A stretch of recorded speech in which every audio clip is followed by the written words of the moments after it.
kakak sayang, yuk kita kenalan dulu. Perkenalkan, nama saya Niko Maksudin dari absen 20. Perkenalkan, saya ini Putri Cantika Permata Devi, nomor absen 26.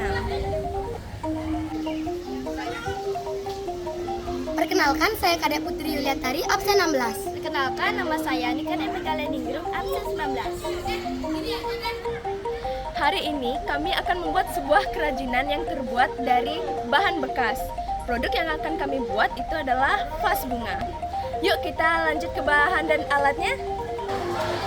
Alat dan bahannya yaitu plastik, kertas, kawat, double tip, plester, korek, lem tembak, sedotan bekas, gelas minuman bekas, pinset, dan gunting. Alat dan bahan serta kegunaannya. Yang pertama, lem tembak. Lem tembak kegunaannya untuk menempelkan bunga pada tangkainya. Yang kedua, gunting. Gunting kegunaannya adalah untuk memotong bunga dan kawat. Yang ketiga, korek api. Korek api kegunaannya untuk membakar plastik pada tangkainya. Yang keempat, pipet. Pipet kegunaannya untuk membuat sari-sari pada bunga. Alat dan bahan lainnya saya lanjutkan dengan teman saya ya. Yang keenam adalah gelas plastik. Gelas plastik kegunaannya untuk membuat bunga. Yang ketujuh adalah kawat. Kawat kegunaannya untuk membuat tangkai pada bunga. Yang kedelapan adalah tas kresek hijau atau kertas.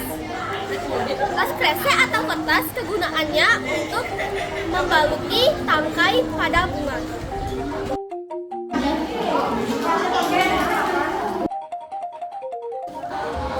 Hari pertama, memotong-motong gelas plastik.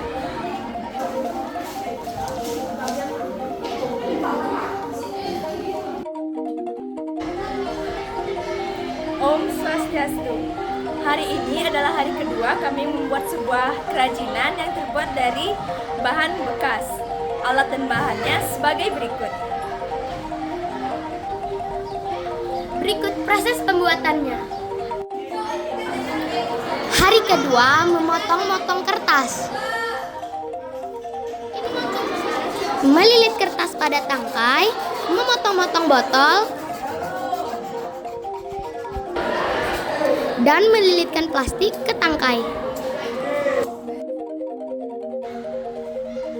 Kesulitan kami saat mengerjakan kerajinan yaitu melilitkan kertas pada kawat dan memotong botol. Om Swastiastu. Hari ini adalah hari ketiga kami dalam tahap finishing membuat kerajinan dari bahan bekas. Alat dan bahannya yaitu bunga yang kami rangkai kemarin dan disatukan menjadi satu dengan tas kresek. Yang kedua, bebatuan untuk ditaruh di dalam botol atau vas bunga. Yang ketiga, botol Coca-Cola, Fanta untuk dijadikan vas bunga. Lalu ada gunting untuk memotong, double tip untuk menempel, dan kawat bulu dan manik-manik untuk menghias permukaan vas bunga. Berikut proses pembuatannya. Hari kedua, membakar plastik pada tangkainya. Dan mengelem spons. Kesulitan kami dalam finishing adalah memasang kawat bulu dan manik-manik pada permukaan vas. Pesan dan kesan yang kami dapat dari hari pertama sampai hari ketiga yaitu pesan pertama, semoga barang yang kami buat, kerajinan yang kami buat bisa memotivasikan kakak kelas. Kesannya, yang pertama, kami mendapat pengalaman yang jauh lebih baik membuat sebuah kerajinan dari bahan bekas. Alasan kami memilih vas bunga karena membutuhkan bahan-bahan bekas seperti sampah plastik atau sampah organik. Waktu untuk mengerjakan vas bunga tidak terlalu lama dan tidak terlalu singkat. Pertanyaan yang pertama, apa yang kalian pikirkan tentang sampah plastik dan mengapa kita harus mengolah sampah tersebut menjadi barang yang lebih berguna? Jawaban pertanyaan pertama.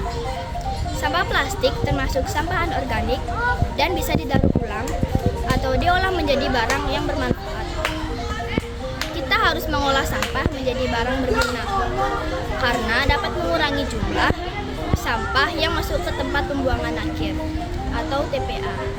Selain itu, dapat mengurangi dampak lingkungan yang terjadi akibat pembuangan sampah ke lingkungan dan bermanfaat memenuhi bahan baku suatu produk. Pertanyaan yang kedua. Sampah plastik apa yang kalian pilih? Jelaskan alasan kalian memilih sampah plastik tersebut.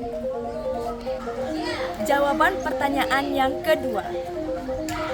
Sampah plastik yang kami pilih adalah gelas plastik bekas, botol Coca-Cola dan Fanta bekas, serta kresek hijau dan pipet. Kami memilih sampah plastik tersebut karena sampah plastik mudah dicari di sekitar rumah atau lingkungan lain dan proses pengerjaannya tidak terlalu lama dan tidak terlalu singkat. Pertanyaan yang ketiga. Kesulitan apa yang kalian temui dalam proses pembuatan pengolahan produk tersebut? Jawaban pertanyaan ketiga.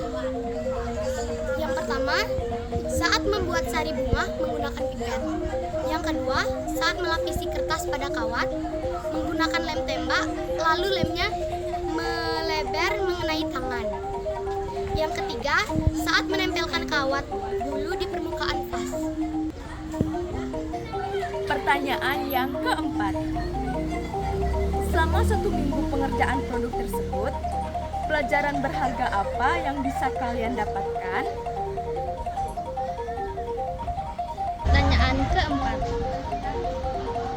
Lebih mengerti arti dari kebersamaan kelompok. Dapat bekerja sama dengan baik sehingga mencapai hasil maksimal dan mendapat pengalaman membuat kerajinan dari bahan bekas. Pertanyaan yang kelima. Apa yang membuat barang bekas yang kalian pilih tersebut menjadi berkelas? Bisakah kalian menceritakan bahan-bahan apa saja yang kalian pakai sehingga barang bekas itu bisa menjadi berkelas? Jawaban pertanyaan kelima. Karena dari barang bekas tersebut mendapatkan hasil barang yang bermanfaat seperti menjadi pajangan. Bahan-bahan yang kami pakai adalah pipet, gelas plastik, botol plastik, kresek bekas, kawat bulu, batu, dan kertas bekas. Sekian video kerajinan hari pertama sampai hari ketiga dari kami. Maaf jika ada salah kata atau perilaku. Kami tutup dengan para mesantri.